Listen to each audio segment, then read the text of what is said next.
नमस्कार, म ज्योतिषी ऋषिराम खनाल। तपाईहरुलाई आज मैले महत्त्वपूर्ण धार्मिक स्थलको बारेमा केही जानकारी गराउन गइरहेको छु। यो राप्ती गाउँपालिका वार्ड नम्बर 9 मा पर्ने देवीकोट मन्दिर जहाँ श्री स्वस्थानीमा हामीले पढ्न मिल्छ। स्वस्थानीमा जो भगवान शिव भगवानले महादेवले सतीदेवीलाई बोक्दा अङ्ग पतन भएको, देब्रे घोडा पतन भएको ठाउँ हो, जहाँ 12 राशिले आएर तपस्या गरेको स्थान हो यो देवीकोट मन्दिर।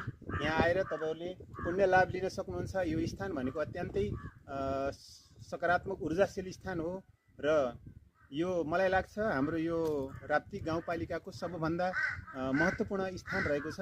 राप्ती गाउँपालिकाको मात्रै नभएर नेपालकै सबभन्दा प्रसिद्ध धार्मिक स्थल को रूपमा यसलाई लिन सकिन्छ। तर मात्रै विडम्बना भनौँ, यहाँ बाटोघाटो भनेको अलिकति गाह्रो साह्रो छ। तल पिच बाटोबाट हामीलाई माथि निस्किनको लागि करिब 8.5 किलोमिटर माथि कच्ची बाटोमा आउनुपर्छ। अलिकति प्रदेश सरकारले केही गरिदिन सक्यो भने अथवा कुनै सरकारले लगानी गरेर यसमा बाटोलाई पिच गरिदिन सक्यो भने हामीलाई यहाँ धेरै सहज हुन्थ्यो, सबै पर्यटकहरूलाई सहज हुन्थ्यो। हस्त, धन्यवाद।